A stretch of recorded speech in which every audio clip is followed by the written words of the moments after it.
अस्सलामुअलैकुम नाज़रीन, programme the reporters में मैं हूं आपका मेज़बान समी इब्राहिम और इस्लामाबाद में साबिर शाकिर मेरे साथ हैं। लाहौर स्टूडियो से ज्वाइन किया है जनाब आरिफ उम्मीद भट्टी ने। और अब सबसे पहले नज़र आज की ताज़ा तरीन और गर्मा गर्म खबरों पर। वज़ीर-ए-आज़म की ज़ेर सदारत नेशनल एक्शन प्लान और कौमी सलामती कमेटी का इजलास। भारत को सख्त जवाब, मुज़ाकरात की कोई पेशकश नहीं। ऑपरेशनल तैयारियों का हुक्म।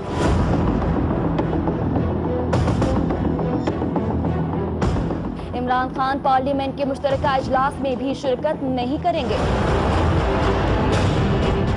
तलाल चौधरी भी मौलाना फजलुर रहमान की बोली बोलने लगे। कहा, फाटा के हालात पर बात होगी, कोई मुकद्दस गाय नहीं, सब पर सवाल उठाया जा सकता है। आखिर ये बोली है किसकी? स्पीकर का फैसला मुतासिबाना और कानून के खिलाफ है। सुप्रीम कोर्ट के अहकामात को वाज़ेह तौर पर नजरअंदाज किया गया। वज़ीर आज़म नाअहली case, chief justice Lahore high court 6 अक्टूबर को समाअत करेंगे।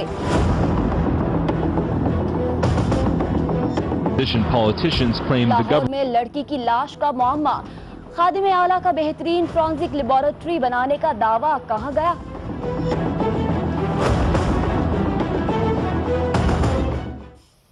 नाज़रीन, दो अहम डेवलपमेंट्स। एक तो आज वज़ीर-ए-आज़म हाउस में जो इजलास हुए, दो इजलास हुए, लेकिन कौमी सलामती कमेटी का जो इजलास था उसके बाद जो स्टेटमेंट आई उस पर बात करेंगे। उसकी एक एक लाइन पर डिस्कस करेंगे कि ये क्या इनका मकसद है और किसको मुखातब करके ये बात कही गई है और आने वाले दिनों में पाकिस्तान किस कोर्स ऑफ एक्शन पर जा रहा है। और दूसरी जो अहम डेवलपमेंट वो अब से चंद मिनट पहले आपने देखी, इमरान खान साहब ने आके ये कहा कि वो जॉइंट सेशन का बायकॉट करेंगे, नहीं जाएंगे वहाँ पर, कोई ज़रूरत नहीं है जाने की, इसलिए कि पूरी कौम मुत्तहद है और हम सब ये बता चुके हैं, इसलिए वहाँ पर जाने की ज़रूरत नहीं। लेकिन नवाज शरीफ से उन्होंने मुतालबा किया कि वो इस्तीफ़ा दें और कहा है कि वो बहुत जल्द ये बताएंगे 2 दिनों में कि किस दिन इस्लामाबाद को बंद करेंगे।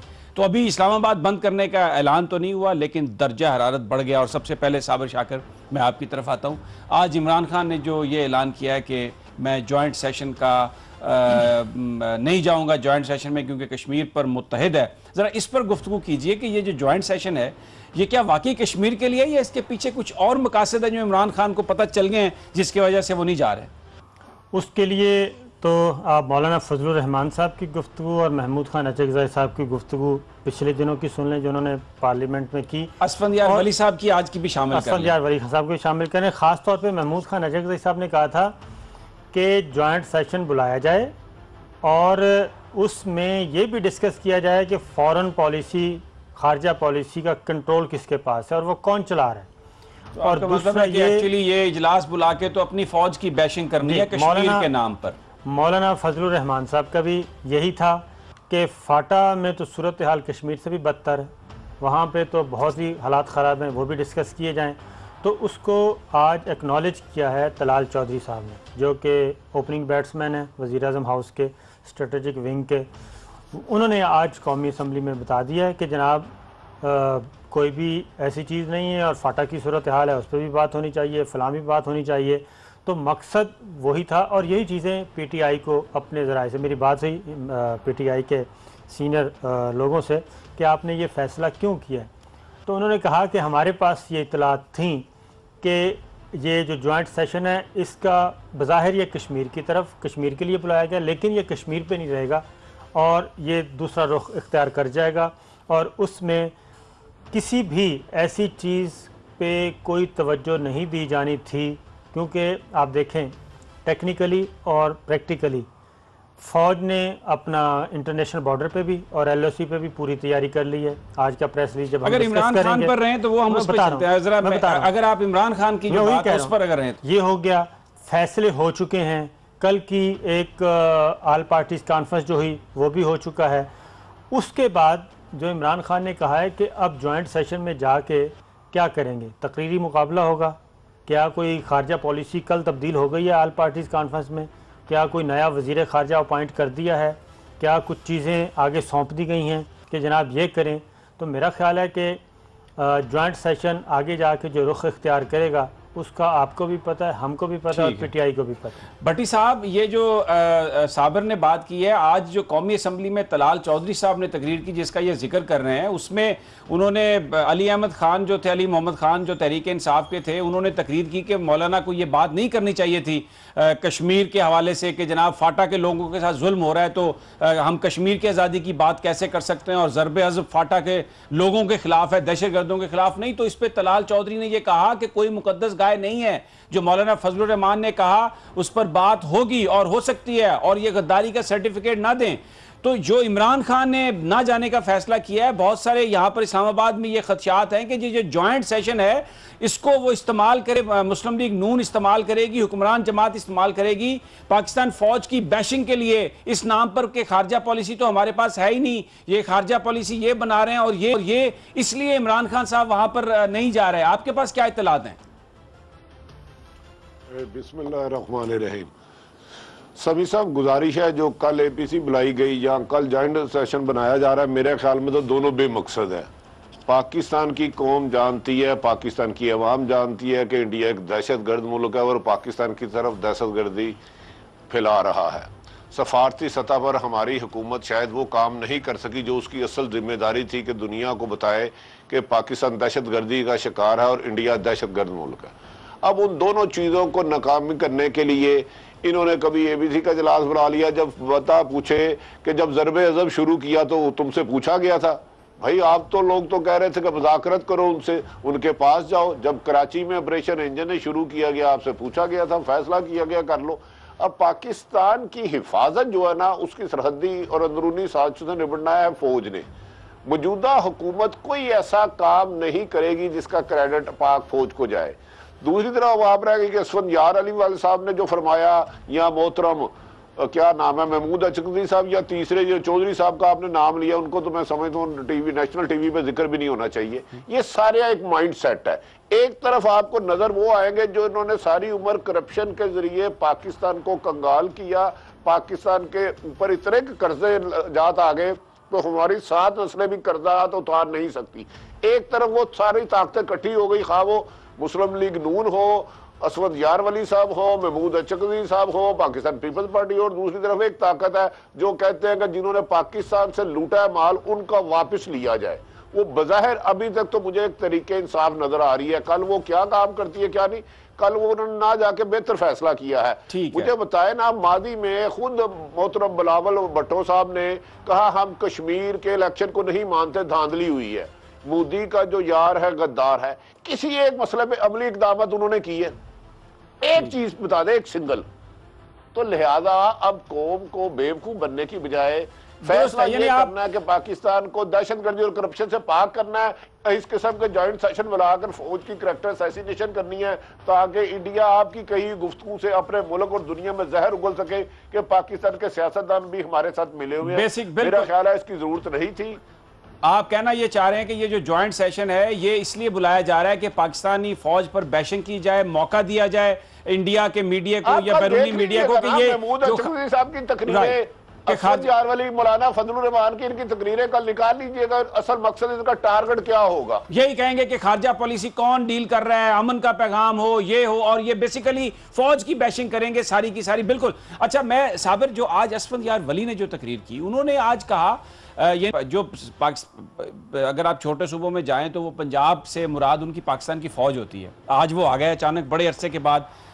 उन्होंने कहा कि ये नाम लिया वज़ीर आज़म का, जैसे वो कहते हैं ना कि नौ सुनाने वास्ते बंदा अपनी धी नूं सुनांदा है, कि वज़ीर आज़म साहब हमें बताएं, हम गुलाम हैं, हमें बताएं, हम फैसला करेंगे कि हमने फिर क्या, हमने आज़ादी लेनी है या क्या नहीं लेनी। यानी जो इस वक्त कश्मीर की आज़ादी की हम हमायत कर रहे हैं उसका तोड़ने के लिए आज जो अवामी नेशनल पार्टी की जो लीडरशिप है, असफंदियार वली ने आके वो दोबारा जो पख्तूनिस्तान की बात करते थे नवाज शरीफ का नाम लेके, तो अब असफंदियार वली, महमूद खान अचकज़ई, मौलाना फजलुर रहमान, ये सारे इत्तेहादियाँ मियाँ नवाज शरीफ के, और तलाल चौधरी। तो ये फिर जो कल का सेशन है इसमें तो फिर कोई हमें इबाम नहीं है कम से कम हम तीनों को, तो कि ये सिर्फ पाकिस्तानी फौज की बैशिंग के लिए। और ये असफंदियार वली ने आज जो कहा, देखिए महमूद खान अचकज़ई साहब पहले ही बात कर चुके हैं।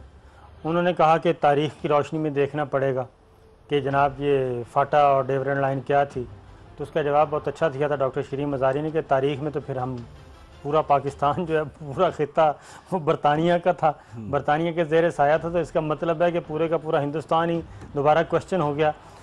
ये असल में ये सारे प्लेयर्स आहिस्ता आहिस्ता अब नवाज शरीफ अपने सारे सिक्के लेके आ रहे हैं बाहर, और हर तरफ से वो अपनी जो है ना वो स्ट्रेटेजिक मूव। मैं दोबारा बिल्कुल 30 सेकंड में बात करूंगा कि इनफैक्ट नरेंद्र मोदी को भारत में लाया गया और पाकिस्तान में मुस्लिम लीग नवाज़ की हुकूमत को लाया गया।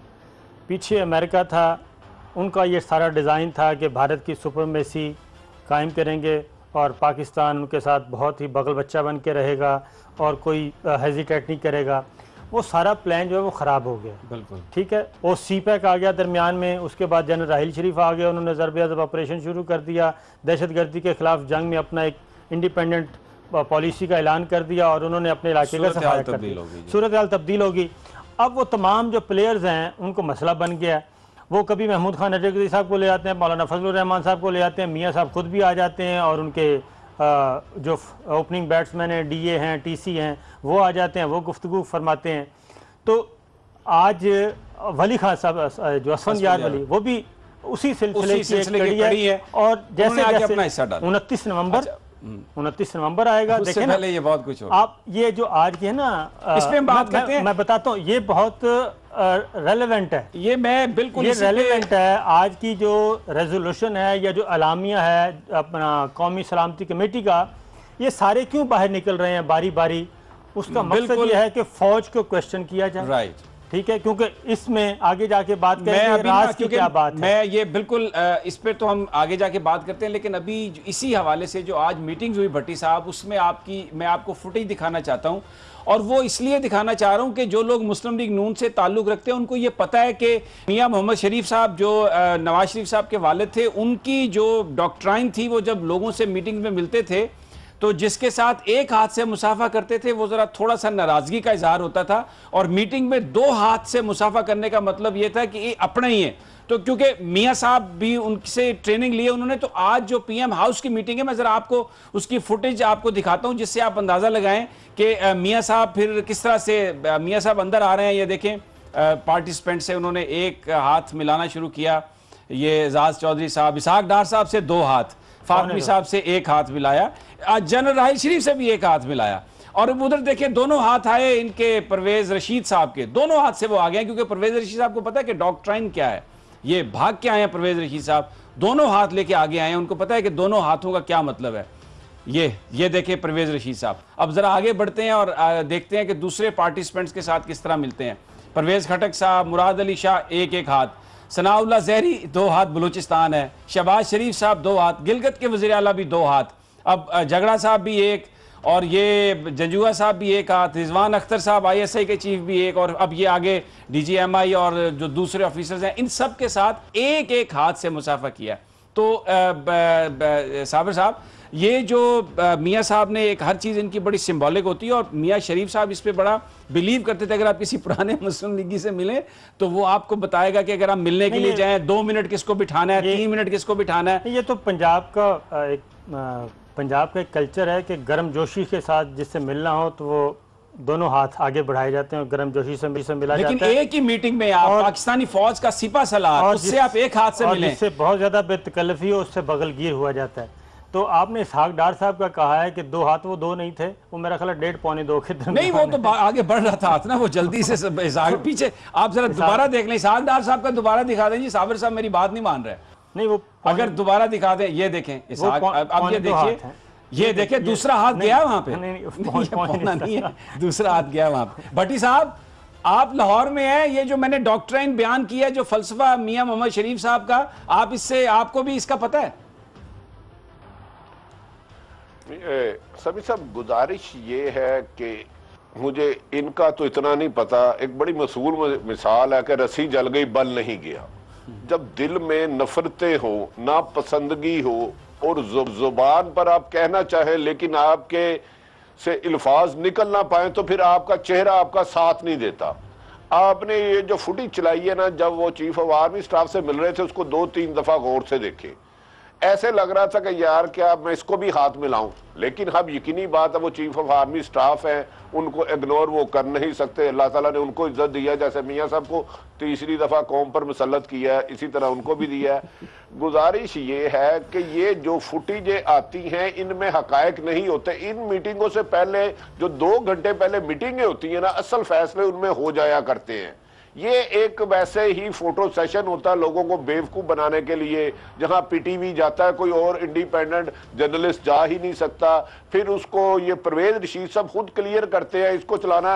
अच्छा भट्टी साहब ब्रेक पे जाना है। भट्टी साहब बिल्कुल आपकी बात दुरुस्त है कि ये फैसले पहले हो जाते हैं, आप बिल्कुल दुरुस्त फरमा रहे हैं। मुझे बार बार प्रोड्यूसर रहे हैं कि ब्रेक पर जाना है। नाज़रीन, ब्रेक पर जब वापस आते हैं तो जो आज स्टेटमेंट आई है वज़ीर आज़म हाउस से कौमी सलामती कमेटी के इजलास के बाद, उसकी एक एक लाइन आपके सामने रखेंगे कि ये क्या इसके पैगामात हैं और ये किसके लिए हैं, लेकिन एक वक्फे के बाद।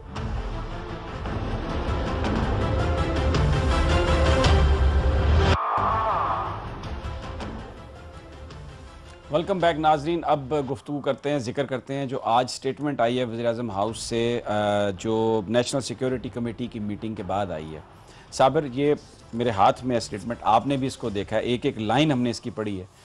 एक तो इसमें जो फ़र्क मुझे नज़र आ रहा है माजी की निस्बत, वो ये है कि इसमें कोई डायलॉग की बात नहीं की गई इंडिया के साथ दोबारा। इससे पहले इंडियन एट्रॉसिटीज़ चल रही थी, सब कुछ हो रहा था, और बीच में थोड़ी थोड़ी देर के बाद हमारे सेक्रेटरी फॉरेन अफेयर्स सरताज अजीज़ साहब, जंजुआ साहब, सब ये कह रहे थे डायलॉग डायलॉग डायलॉग होना चाहिए, मजाक। लेकिन ये एक वाज़े इसमें तब्दीली जो है इस प्रेस रिलीज़ में, कहीं पे भी भारत के साथ मुज़ाकरात का कोई जिक्र नहीं है, बल्कि इसकी जो आखिरी 2 लाइनें हैं ना, जो बिल्कुल एक बड़ा क्लियर मैसेज है, वो ये है कि India must stop atrocities in Kashmir and recognise the just and legitimate struggle of Kashmiris for their right of self determination.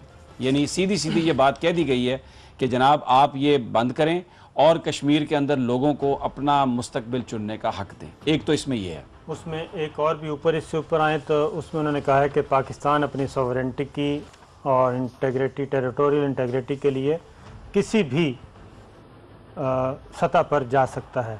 बिल्कुल, और इसमें वो है ये है कि वो forum resolve that entire nation stand shoulder to shoulder with this operational preparedness की बात की गई, operational preparedness of the valiant armed forces and will ensure defence of the country at any cost. ये बातें की गई। अच्छा, ये जो आज मैं बता दूं कि एक तो आज की मीटिंग में नासिर जंजुआ साहब ने अजीत डोवल से जो उनकी गुफ्तगू हुई थी उसके बारे में उनको बताया, और उसमें उन्होंने कहा कि जी अजीत डोवल ने जो भारतीय गवर्नमेंट की तरफ से ये पैगाम दिया है कि वो बातचीत करना चाहते हैं और बैठ के मामलात को सॉल्व करना चाहते हैं, टेंशन को बढ़ाना नहीं चाहते।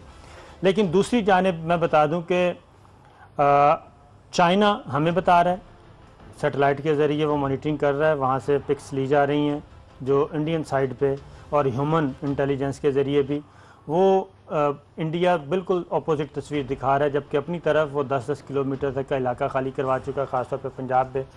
और उसके बाद चाइना और दोस्त ममालिक जो हैं वो हमें शेयर कर रहे हैं कि उनकी एक्टिविटीज़ और उनकी वहाँ पे क्या माहौल बनाया जा रहा है। दूसरी जानिब अमेरिका जो है वो अपने दोस्त को बता रहा है, इंडिया को, वो भी सिचुएशन पे नज़र रखे हुए है, और वो जो हमारी तैयारियां हैं फ़ौज की और फ़ौज इन एक्शन है और जो मूवमेंट्स हो रही हैं उसके बारे में अमेरिका बता रहा है। कहने का मकसद ये है कि ये दोनों तरफ से ये सूरत हाल आज जो मिलिट्री लीडरशिप की तरफ से वज़ीर आज़म साहब को बताया गया, उसमें यही कहा गया है कि अब हम किसी बात पे एतबार नहीं कर सकते भारत के, लिहाजा ये डायलॉग वायलॉग का काम छोड़ें। अब फ़ौज जो है जब एक दफ़ा तैयारी कर लेती है तो उसको वापसी पे भी टाइम लगता है, लिहाजा थोड़ा सा हमें देखने दें कि वो कहाँ तक जाते हैं। जैसा वो एक्ट करेंगे उससे डबल द साइज़ जो है वो रिएक्ट किया जाएगा, उसको रिएक्शन मिलेगा।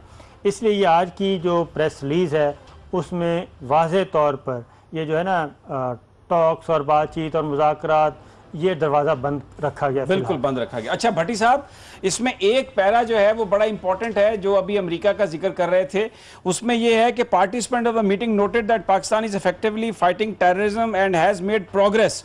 Escalation on LOC and on eastern borders will shift Pakistan focus away from its efforts to eliminate terrorism. America को भी बात बताई है, दुनिया को ये बात बताई है कि पाकिस्तान की फौज दहशतगर्दी के खिलाफ एक भरपूर और मौसर जंग लड़ रही है, लेकिन LOC पर और ईस्टर्न बॉर्डर पर जो भारत ने इस वक्त सूरत हाल पैदा की हुई है, उससे हम दहशतगर्दी के खिलाफ जंग पर फोकस नहीं रख सकेंगे। तो अफगानिस्तान की जो सूरत हाल है, जो अमेरिका यूज़ कर रहा है इंडिया को, पाकिस्तान को दबाने के लिए और अफगान सॉइल को, उसके हवाले से भी एक बहुत क्लियर मैसेज गया आज। देखिए सभी साहब, गुजारिश ये है, एक तो जो प्राइम मिनिस्टर हाउस से जो प्रेस रिलीज जारी की गई है आज मीटिंग के बाद, उसको खुश आइन कहना चाहिए। ठीक है, माजी में गलत होता रहा, लेकिन इंडिया को दरअसल ये यकीन दहानी कराई गई थी कि वो सर्जिकल अटैक का कह दे, पाकिस्तान इतना रिएक्ट नहीं करेगा, कोई छोटी मोटी बात होगी, क्रॉस बोर्ड फायरिंग होगी और बात खत्म हो जाएगी। लेकिन बदकिस्मती है कि उनका ये प्लान कामयाब नहीं हो सका। ना सिर्फ फौज ने भरपूर जवाब दिया, बल्कि आपने देखा होगा कि कंट्रोल लाइन पर सहाफ़ियों को ले जाया गया, तमाम फैक्ट्स उनको दिखाए गए DGI SPR ने। उसके बाद चीफ ऑफ आर्मी स्टाफ ने 3-4 दफ़ा वाज़िया कहा, और पाकिस्तान की जो मूवमेंट है आर्मी की, वो बहुत तेज़ी से हो गई कि कहाँ कहाँ वीक पॉइंट है और कहाँ कहाँ से हमने अटैक करना है। इन सारी सूरत हाल से अमेरिका भी आगाह था। फिर अमेरिका ने ही मेरी इंफॉर्मेशन के बाद मुताबिक इंडियन हुकूमत को मैसेज दिया कि ये गलती ना करें, ये 71 नहीं है। पाकिस्तान की फौज, हुक्मरान तो शायद गाफल हों, लेकिन फौज आपकी हर एक्टिविटी पे नजर रख रहे हैं। उसके बाद मजबूरन इन्होंने दिल पे पत्थर रखकर, जो एक अच्छी बात है, ये आज दिया और इंडिया को मैसेज दिया कि भाई हम दहशत गर्दी के खिलाफ है, लेकिन ये नहीं हो सकता कि LOC पे आप रोजाना फायरिंग करें। हम अफगानिस्तान से भी दहशत गर्दों का खत्म करें, पाकिस्तान में भी दहशत गर्दों का खात्मा करें, लेकिन इंडिया कभी अफगानिस्तान से हमारे पास भेजे, कभी गुलभूषण भेजे। जिसके बाद आज अल्लाह का शुक्र है कि आपकी जमहूरी हुकूमत ने भी दानिशमंदी का फैसला करते हुए दिया। इससे मैसेज से कम इंडिया को यह इत्मीनान हो जाएगा कि पाकिस्तान हलवा नहीं है जिसे वो प्लेट में रख के खा जाए। और उनको जो अमेरिका ने रिपोर्ट्स दी हैं, उन्होंने कहा कि पाकिस्तान की फौज इस वक्त इस मूड में है कि अगर इंडिया ने पाकिस्तान में सर्जिकल स्ट्राइक करने की कोशिश की तो उसकी भरपूर जवाब देंगे, उससे तेजी से देंगे। जिसके बाद इंडियन हुकूमत को उनकी अपोजिशन का भी प्रेशर पड़ा कि आप जबरदस्ती पाकिस्तान की तरफ, जंग की तरफ धकेलने, अपनी नाकामियां छुपाने के लिए मोदी को मैसेज दिया गया और आहिस्ता आहिस्ता वो डिफेंस पर आए। और मेरा ख्याल है आइंदा आने वाले 4-5 दिनों में इंडिया और डिफेंसिव होगा और हालात इंशाल्लाह ताला अमन की तरफ जाएंगे। लेकिन हम गुलामी से अमन की तरफ नहीं जाएंगे, इज्जत और वकार के साथ जाएंगे। बिल्कुल ये बात भट्टी साहब की सही लगती है कि वो जो हमारे यहाँ मुख्तलिफ क्योंकि विजन है, कुछ लोगों का ये ख्याल है कि गोली का जवाब आप गुफ्तगू से दें। आज की जो वज़ीर-ए-आज़म हाउस की मीटिंग है, जो हमें प्रेस रिलीज देख के लगता है कि वो जो दानिश्वर थे, जो इंडिया को वीक पैगाम देने के हक में थे, या जो समझते हैं कि नहीं इंडिया को और नाराज़ करना चाहिए, वो शायद आज उनकी बात नहीं मानी गई। और ये प्रेस रिलीज बता रहा है कि बड़ा ख्याल है कि ये प्रेस रिलीज जो है ना सिविल साइड से तैयार नहीं हुआ। नहीं, बहरहाल आया तो सिविल साइड से ही है और हमें जहां से भी तैयार हुआ है, लेकिन आया तो सिविल साइड से ही है। आप एक बात मैं आपको चैलेंज करता हूं कि आया सिविल साइड से होगा, लेकिन ये तैयार सिविल पार्टी ने नहीं किया। दोनों पार्टियों की मुशावरत नहीं, दोनों पार्टियों की मुशावरत। आप लेकिन ये मैं आपसे एग्री करता हूं, सोच प्रिवेल कर गई है। जो आप ISPR का कोई भी प्रेस रिलीज निकाल लें, आसिम बाजवा साहब का, ब्रिगेडियर अतीक साहब का, ठीक है, उनकी गुफ्तगू और उनके वर्डिंग और इनको मिला लें, ठीक है, और उसके बाद आप फॉरेन ऑफिस या PM हाउस का ले लें। कल की आप चलें, छोड़ें, ज़्यादा दूर ना जाएं। कल आल पार्टीज कॉन्फ्रेंस में जो कुछ वो थी, वो एलामी आया था, उसको सामने रख लें। वो सिविल साइड ने तैयार किया था। आज के प्रेस रिलीज में सिविल साइड का मेरा ख्याल है कि एक लफ्ज़ भी नहीं है। लेकिन इस वक्त सिक्योरिटी है इशू, और तो जाहिर है जो सिक्योरिटी के इदारे हैं उन्हीं की आप बात सुनेंगे पूरी दुनिया में। जी भट्टी साहब, मेरा ख्याल है साबर साहब ठीक फरमा रहे हैं, खंडरात बता रहे हैं हमारा तालीशान थी। ठीक है। वैसे अच्छा, इस प्रेस रिलीज में ना जो अपोजिशन का एहतजाज है उसका भी बड़ा हिस्सा है। आप लोग कहते हैं ना जलसे जुलूसों से फर्क नहीं पड़ता, फिर हुकूमत भी डिफेंसिव हो जाती है कि अवाम भी जाग रही है, लोग भी जाग रहे हैं। उस पर मेरा ख्याल है साबिर साहब ठीक फरमा रहे हैं, ये आई उनकी तरफ से है, लेकिन उन्होंने मैसेज दे दिया गया था कि इसमें कोई गड़बड़ करने की कोशिश मत कीजिएगा। ठीक है, बिल्कुल। अच्छा, मैं ना एक जो इस वक्त हमारी सियासी जमातों की जो सोच है, जिस अंदाज में फिर जो हमारे हुक्मरान हैं, ये जो कायदीन हैं, वो गलत काम इसलिए कर जाते हैं कि वो कुछ भी करें, जो उनके नुमाइंदे हैं वो जिस अंदाज में उनको डिफेंड करते हैं, क्योंकि अभी इस वक्त एक तरफ तो ये कहते हैं मुस्लिम लीग नून वाले के कौमी यकजहती की ज़रूरत है, इमरान खान को जॉइंट सेशन का वो करना चाहिए था, उसमें आना था, बाइकआउट नहीं करना चाहिए था। कल खुद इन्होंने शेख रशीद को नहीं बुलाया। और मैं आपको एक क्लिप सुनवाना चाहता हूँ मुस्लिम लीग नून के रहनुमा का, जो वो बयान कर रहे हैं शेख रशीद के बारे में, अगर प्रोड्यूसर साहब उसको चला सकें तो। बेशुमार लोग मेंबर ऑफ द पार्लियामेंट है, मगर देखिए कोई मसखरा अगर पार्लियामेंट में आ जाए और वो अपने पाकिस्तान के सियासी जमात के बड़े कायदीन और उसके ओहदेदारान के शान में बदतमीजियां और गुस्ताखियां करे और कहीं पे खड़े होकर तकरीर में अजीब मैं बोलना नहीं चाहता हूँ कि अगर गुस्ताखी होती है ना, एक इंतहाई मसखरा आदमी, ये पाकिस्तान की संजीदा लोग बैठे हुए थे, सिंसियर लोग बैठे हुए थे, पॉलिटिकल पार्टी हर जगह भांड और मस्खरे होते हैं। ये मैं तो इमरान भाई को भी ये मशवरा दूंगा कि ऐसे भांड और मस्खरों को आप अपनी पार्टी में वो अपना कद ऊंचा करने के लिए आते हैं। भट्टी साहब, ये आपने सुना, ये पाकिस्तान के इलेक्टेड जो नुमाइंदे हैं, एक जमात के रुकन हैं शेख रशीद, और सिर्फ उनका जुर्म ये है, वो नवाज शरीफ को ये कहते हैं कि आपने जो माल बनाया उसकी रसीदें दिखा दें। और ये निहाल हाशमी जिस तरह से, उनका जुर्म क्या है समी साहब, उनका जुर्म यह है कि वो कहते हैं पनामा लेक के लुटेरों को कानून की गिरफ्त में आना चाहिए। खाली नवाज शरीफ साहब के लिए नहीं कहते, वो कहते हैं कि आज़ाद कश्मीर की जदोजहद में पाकिस्तान को शाना बिशाना चलना चाहिए। वो कहते हैं कि इंडिया जो पाकिस्तान को दहशतगर्द करार दे रहा है, खुद इंडिया दहशतगर्द है। वो कहते हैं मोदी से पगों की बजाय अगर वो पग दे तो पग दो, अगर वो गोली दे तो गोली दो। लेकिन निहाल हाशमी साहब ये भूल गए कि वो जिस आदमी को शेख रशीद के बारे में नामुनासिब अल्फाज कर रहे थे, एक अरसा दराज वो इनकी जमात के मेन लीडरशिप में रहे हैं। नवाज शरीफ साहब चुनते रहे हैं उन्हें, और इस किस्म की वो भूल गए कि उनके पास वो दानियाल अजीज आ गया है, जाहिद हामद आ गया है, मारवी मेमन आ गई है, अमीर मकाम आ गया है। अब इनको कौन समझाए यार। कहता बुत हमको कहे काफर, अल्लाह की मर्जी, छाननी तो छाने, छानन क्या छाने जिनमें खुद इतने छेग हो। ठीक है। अच्छा साबिर, ये अब जो जिस तरीके से मुस्लिम लीग मुशाहिदुल्लाह साहब जो हैं, तलाल चौधरी साहब जो ज़बान इस्तेमाल करते हैं, ये निहाल हाशमी साहब कह रहे हैं भांड और मस्खरा शेख रशीद को कह रहे हैं, अपनी जमात की तरफ ये नज़रें उठा के पीछे नहीं देखते कि उनकी गुफ्तगू किस तरह आप निहाल हाशमी साहब की गुफ्तगू दोबारा सुनाएं। उन्होंने अपने वाली साइड पे भी इशारा किया। अपनी वाली साइड पे क्या इशारा किया? दोबारा सुन लें उनका। अपनी जमात में उन्होंने कहा कि भांड है। सुन ले आप। पता नहीं, मुझे नहीं लगता अगर उन्होंने ये मान लिया कि मेरी जमात में अपनी में मुस्लिम लीग नून में भांड है तो उनको रहने देगा कि नहीं। दोबारा ब्रेक लेनी है, ब्रेक के बाद फिर इंशाल्लाह अगर टाइम मिला तो ये बात सुना देते हैं, वगरना वो जो दूसरी स्टोरी है जस्टिस मंसूर अली शाह साहब की, और फिर जो शहबाज शरीफ साहब रौला डालते थे कि पंजाब में एक बड़ा फोरेंसिक का हम ज़बरदस्त वो बना रहे हैं सिस्टम। आज एक गरीब की लाश 6 घंटे तक पड़ी रही लाहौर में लिटन रोड पे, उसको कोई उठाने के लिए नहीं आया। वो तो खैर बात करते हैं, लेकिन एक वक्फे के बाद।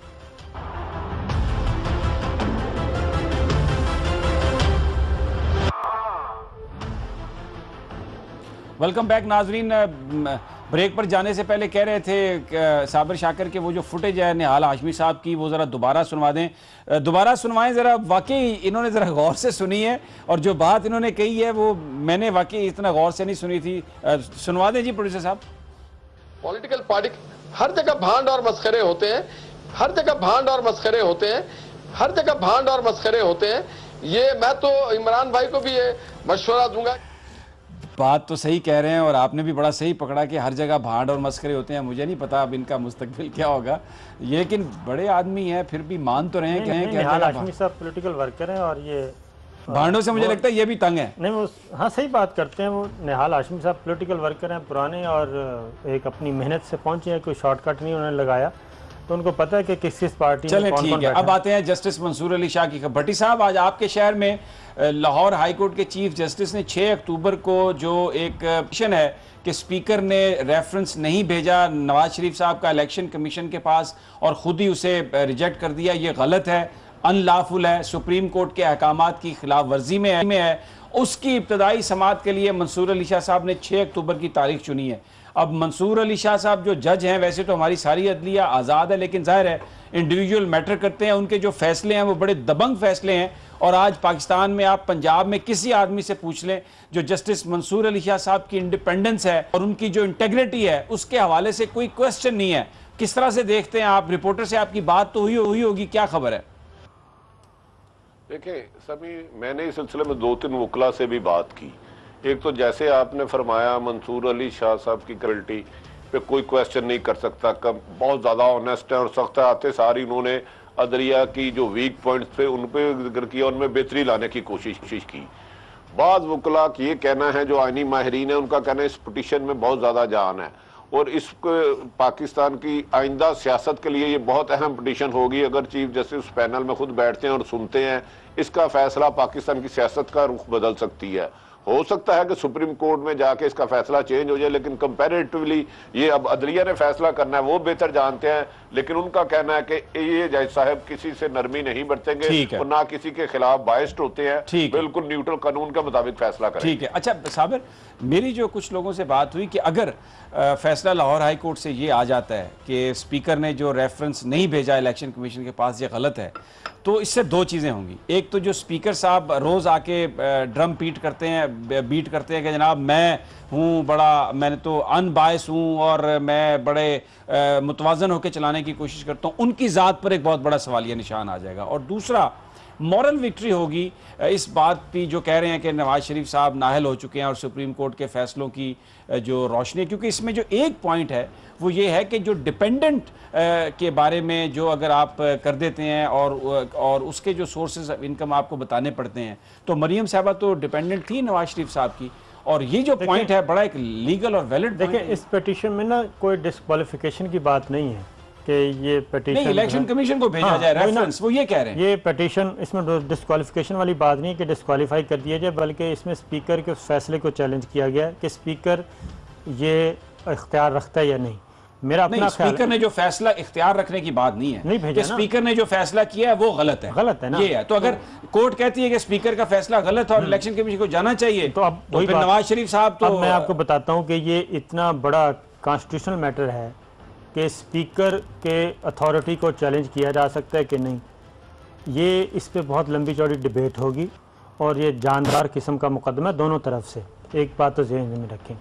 और अगर हुकूमत को कहीं भी एक मामूली सा भी शायबा हो गया ना कि ये मुकदमा उनके हाथ से निकलता जा रहा है या कोई गड़बड़ है या वीकनेस है, तो फिर वो हर सूरत वो दोबारा दूसरी पॉलिसी को अडॉप्ट करेंगे कि डिलेइंग टैक्टिस। किस चीज़ का डिलेइंग टैक्टिस? नहीं, डिलेइंग टैक्टिस को तो आराम से हो सकता है। चले ठीक है, आप कब देखें ना, अटॉर्नी जनरल साहब नहीं है, 2 मिनट रह गए और एक आखिरी खबर हमारे पास है, वो वकील नहीं है, ये नहीं है, वो नहीं है, ठीक है ना, उस पर डिलेइंग टैक्टिस। और ये 1 जनवरी 2017 तक। ठीक है। अब एक जो आज खबर जो आई, एक सूट केस में एक मैयत पड़ी थी, एक बॉडी पड़ी थी एक लड़की की लाहौर में लिटन रोड से। उससे पहले हम दावे सुनते रहे शहबाज शरीफ साहब के कई साल पहले कि मैं एक बड़ी फोरेंसिक लैब, एक जो है ना स्टेट ऑफ द आर्ट बनाएंगे, लेकिन हालत ये है कि कोई बॉडी उठाने के लिए गाड़ी नहीं थी। 6 घंटे तक वहाँ पर बॉडी पड़ी रही, बदबू आती रही उससे। भट्टी साहब, ये तो बड़ी एक अजीब सूरत हाल है। वो जो बुलंदबाग दावे पंजाब गवर्नमेंट के पता नहीं क्या कुछ करना है आम आदमी के साथ, तो ये हो रहा है वहां पे लाहौर में। भट्टी साहब, आपको आवाज आ रही है? जी सभी सब गुजारिश है, आम आदमी पैदा ही दलीलो ख्वार होने के लिए हुआ है, रुसवा होने के लिए हुआ है, इसमें कौन सी नई बात है। हम आप भी मर जाएंगे तो हमें किसने उठाना है? बस इस मुल्क चंद खानदानों का, मैं किसी पे क्या कमेंट्स करूं और कितनी दफा करूं। साबिर, ये जो वज़ीर आला साहब का, क्योंकि टाइम कम है, मैं वो शॉर्ट नहीं सुनवा सकता, उन्होंने 6 साल पहले कहा था। और अब हालत ये है कि जो बड़े बड़े शहर हैं, जो डिवीजनल हेडक्वार्टर पे ये होता है इसका फोरेंसिक का सारा बंदोबस्त, एक एक गाड़ी है, 3-3 बंदे हैं, और जो आबादी है वो लाखों पर मुश्तमिल है। लाहौर में भी ये हुआ। और फिर पुलिस वाला अगर एसपी जो है उसको कहा जाए अब सीपीओ साहब ना मिलें तो कोई बॉडी नहीं उठा सकता। आज जो सूरत हाल हुई है लाहौर में। अच्छा, उसमें देखें, गवर्नमेंट ऑफ पंजाब या गवर्नमेंट का काम तो होता है ना एक इदारा बना देना, इसमें तो कोई शुबा नहीं कि हमने फॉरेंसिक लैब तो बना दी है, लेकिन फॉरेंसिक लैब सुन, लैब में हर चीज वो होती है कि आप जाएं। अच्छा, टाइम आप हो गया, मुझे इजाजत लैब्स हैं, लेकिन उनको ऑपरेट कैसे, मुझे इजाजत आपसे। और भट्टी साहब का आपका बहुत शुक्रिया, ये बड़ा